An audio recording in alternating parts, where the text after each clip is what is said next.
So guys, ayan, nandito na kami sa may sa bus. So yung bus punong-puno, tapos nagbigay pa sila ng water.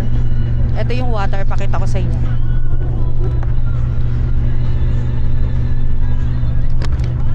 So yan yung water na binigay sa amin. Tapos yung coaster, punong-puno siya. So okay naman siya guys. Tapos pag namin 2 hours pa ang biyahe papunta sa may Russell Kema. So pakita ko sa inyo, punong-puno yung coaster. So ayan yung coaster. Kung makikita nyo, ayan punong-puno siya talaga. So hindi ko alam guys kung magi-sledder ba sila. Kasi kami may sledder kami, 130 bayad namin, 130 dirhams. Tapos pag walang sledder, 80. So kung makapansin nyo, nakamas ako kasi inuubo kasi ako, ayokong makahawa, kaya nakamas ako. Tapos yung pinsan ko naman, inuubo rin siya kasi sinisipon. Tapos ito yung daan namin. Nabali nandito na kami sa may Sharjah na side. So ayan, highway siya. So update ko na lang kayo mamaya pag marami ng mga may papakita sa inyo. So nandito kami ngayon sa grocery. Say hi. Hi ka muna. Hi. Sige na, kuha ka ng dalawa. So nag-stop lang kami dito para 20 minutes break. Nag-CR, bumili. So nandito kami sa zoo. So say hi. Hi. Hi ka daw, Sheila. Mag-hi ka. Ayan. Magtitilang kami kasi nga inuubo kasi kami. So, wala lang siya talaga cardamom hot water, masala tea. Ayan, cappuccino. So, order lang kami muna guys kasi 20 minutes lang ang aming break. So kaya yung aking kapatid.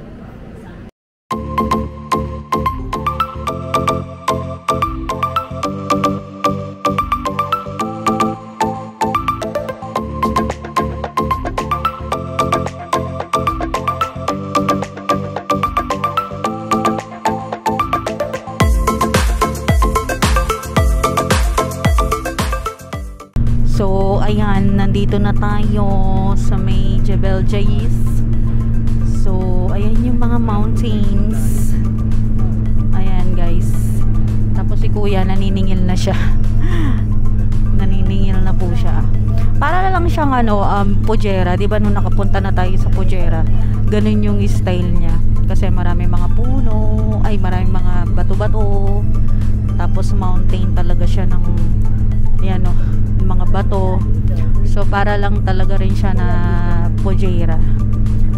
So ayan, ang ganda niya lalo na siguro doon sa may pinakataas, makikita natin talaga yung peak niya.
Sa Jebel Jais.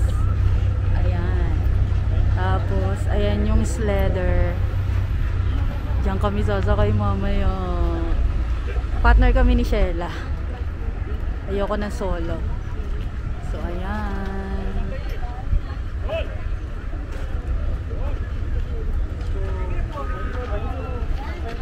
So guys, tapos na ang aming ano ba yun?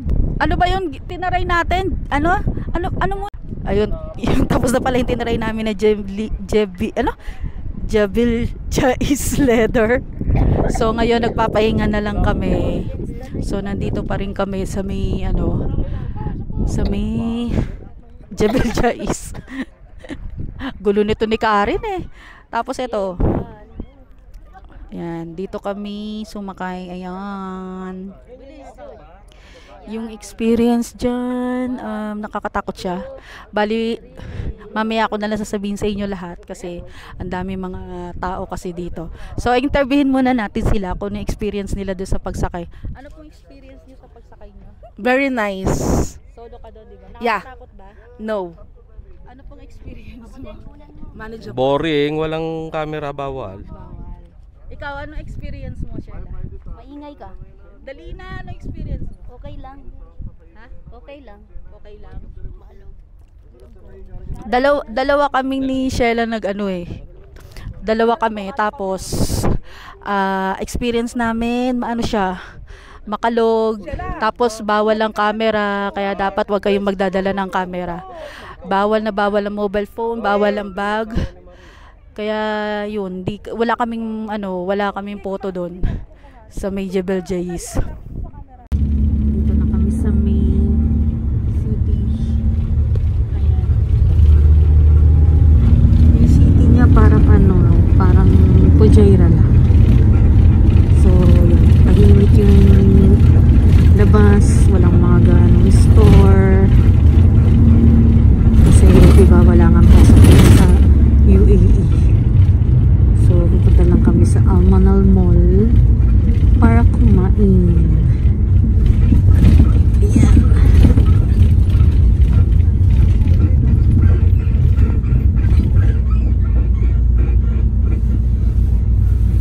So, ayan, nandiyan na kami sa may Manar Mall ng Russell Khimah.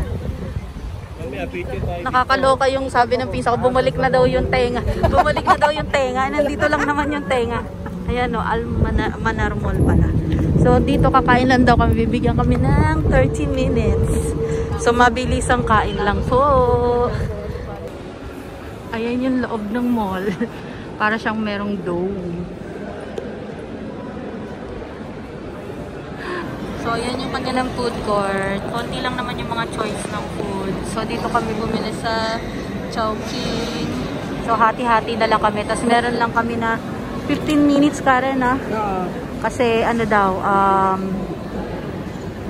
o'clock kami nandito. Tapos, 3:30. Yung pagkain namin, sabi matatapos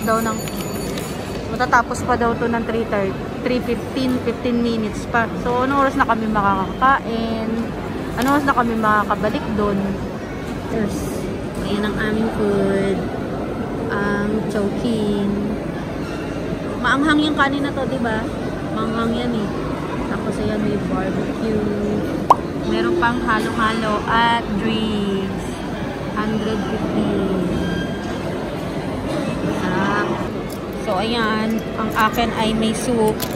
Tapos ayan may butche. And siomai. Kaon na tayo, kaon. Kain na. So, ayan guys. Nandito tayo sa may harap ng Manal Mall. Hi! Say hi! Ayoko. Ayan, may mga bahay. Ayan daw, nakalakad na naman mag-isa. May lumalakad na sa likod niya. Sheila to. O, kakadisgrasya yan. Sasakay na kami. Tapos na kaming kumain. So, nandito na kami sa loob ulit ng sasakyan. Ayan, nag-take out pa sila ng halo-halo. So, may mga hinihintay na lang kami. At I think, puro kabayan yung mga hinihintay. Bali, oo nga, tama.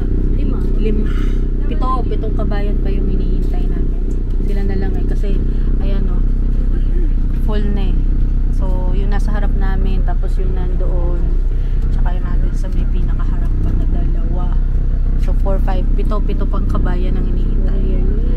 Pero, itong na to, itong nabook namin na tour na to, mga mix kami. May ibang lahi rin, hindi lang puro Pinoy. Ang susunod namin ay Musi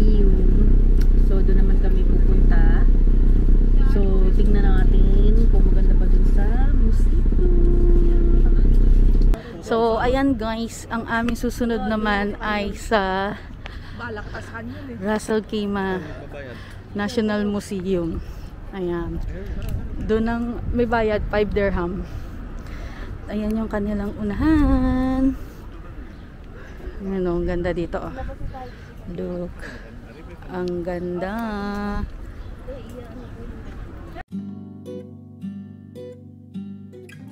So guys, dito sa may Russell Kima Museum, marami rin naman kayong makikita. Kaso nga 'di ba, naka-tour kasi kami tapos meron lang specific time kaya hindi namin siya masyadong nalibot. Pero kung nandito kayo sa may Russell Kima, it's a must na puntahan nyo siya kasi maganda siya guys. Although konti lang yung makikita nyo kung mahilig kayo sa museum like me. Ako kasi gustong gusto ko talaga ng mga museum. Dahil for me, kapag pumupunta ako sa museum, marami akong nalalaman doon sa isang lugar. Tapos napafascinate ako sa mga lumang mga bagay-bagay, yung mga antiques. Tapos natutuwa ako kasi maraming mga bagay na nakikita ko na noong unang panahon pa at napipreserve nila. Kaya gustong gusto ko ng museum. So dyan guys, umakyat kami sa may taas na tinatawag nila na tower deck ba yun? Basta umakyat kami dyan sa taas kasi makikita nyo, ayan, yun yung buong museum. Diba? Ang ganda-ganda niya. Tapos, dun sa taas guys, makikita nyo dyan, watchtower, ayun, 'di ba? Nakita ko lang dun sa may sa may signboard. So, akit kami diyan sa may watchtower. Diyan guys, kumbaga nung unang panahon, diyan nila tinitingnan kung may mga kalaban na ba or something. Kaya siya tinawag na watchtower. May mga sumusunod sa amin na tour guide, yung tour guide namin. Sumusunod siya kasi pinapaliwanag niya ng konti. Pero mabilis lang siya kasi pag pinakita niya tapos konting picture lang tapos pinabababa na kami. So as much as possible humihiwalay kami, o diba ang tigas ng ulo namin. Humihiwalay kami kasi ayoko nung parang nagmamadali kasi nga ina-appreciate ko pa yung lugar tapos sasabihin ng tour guide bilisan kasi nga ilan lang kami bumaba dito sa museum pero 5 dirhams lang naman ang bayad guys, so why not, parang tulong nyo na rin yun sa tourism dun sa pinupuntahan nyo na museum. So ayan siya guys, umakyat kami dyan sa may hagdan tas kitang kita dyan yung view ng Russell Kima. So ayan, makikita nyo yung city ng Russell Kima. So napaka laid back dito, para lang din siyang pujera. So ayan, i-appreciate nyo yung ganda ng lugar, di ba? Ganda-ganda guys, ayan no. Kitang-kita dun sa may likod yung dagat kasi merong dagat dun.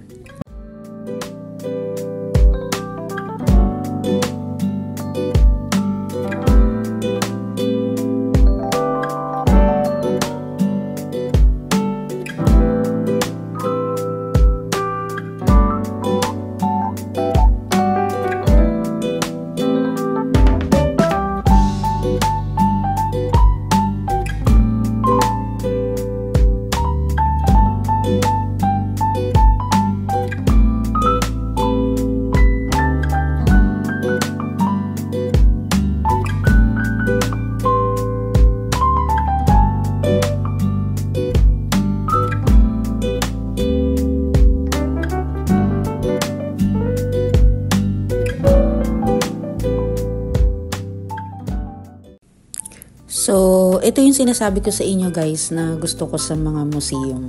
Kasi katulad niyan, yung mga lumang ginagamit ng mga unang-unang panahon ng isang country, nakikita mo. At yan gustong-gusto ko sa museum, yung mga ganyan.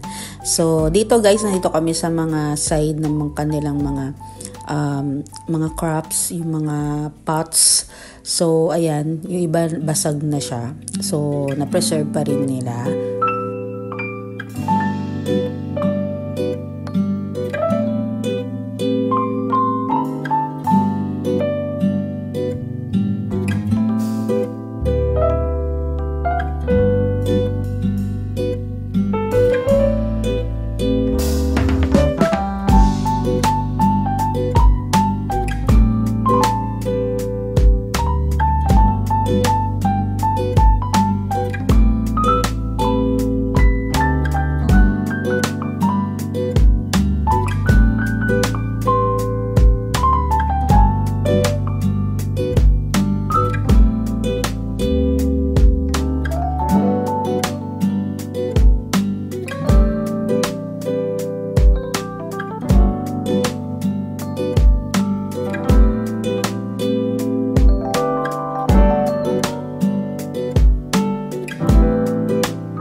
Guys, tingnan nyo, nandito kami sa may baril.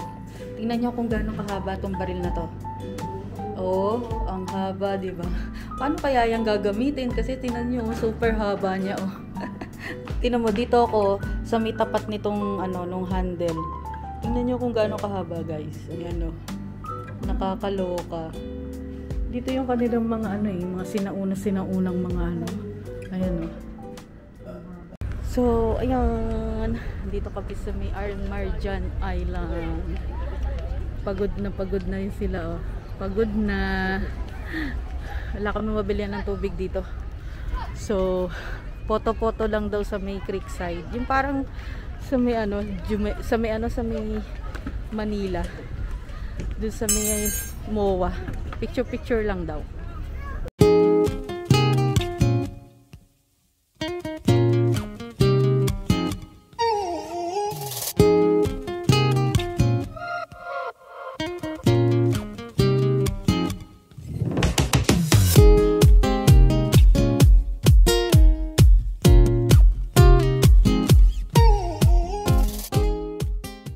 So, ayan yung Almarjan. Ayan, para siyang creekside. Creekside siya talaga kasi ayan, sa likod niyo meron dagat. As in, masarap lang siyang unwind, yung upo-upo. Ito na yung last na stop namin dito sa may Russell Cave, and after that, uuwi na kami. Tapos ito yung sa unahan natin. Parang meron dito hotel. Ang pangalan ay, anong basa daw siya? Doubletree. Nakalagay, ayan, Doubletree. Tapos ayan siya, may malaking parking site. Tapos doon marami mga naglalakad. Tapos ito yung sea. O diba? Ang ganda, diba?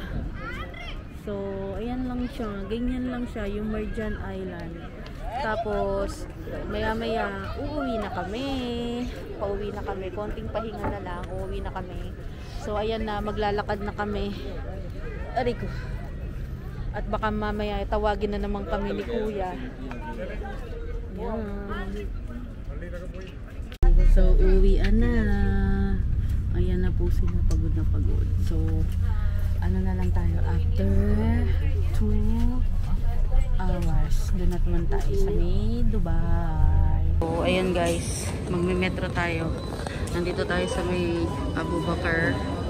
Tapos pupunta tayo dito sa may Banias. Kasi para kukunin natin si Juanita. So, ilang taon na rin akong hindi nagme-metro. So, bumili lang kami ng one way. Mga 2 station. 3 station lang. Excited much. Kasi matagal akong hindi nag-metro. Ayan the next train. 2 minutes. Ayan. Hi! Kumusta naman, Karen? Kanina puno-puno, no, Sheila? Sheila, kanina puno-puno.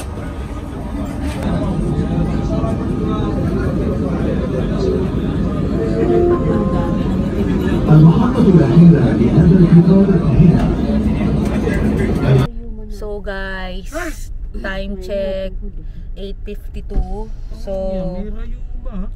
So ngayon ay nag-stop lang kami dito sa may gasoline station. At uuwi na kami. Uminom ako nitong tea na merong ginger. So 9 o'clock. So makakarating kami siguro sa Al-Ain ng 9:30 or 10. So mamaya na lang, 9 o'clock makakarating daw, 9:30. Ano kaya? 9 na pala, mga 9:30 o kaya 10 sabi ko. So mamaya na lang. So guys, nandito na kami sa bahay. So pahipahinga na kami kasi mag-11 o'clock na. So bukas na lang o kaya susunod ng mga vlog. Salamat sa pagsama sa amin ngayon sa National Day at sa UAE. Happy 52nd National Day. Paalam!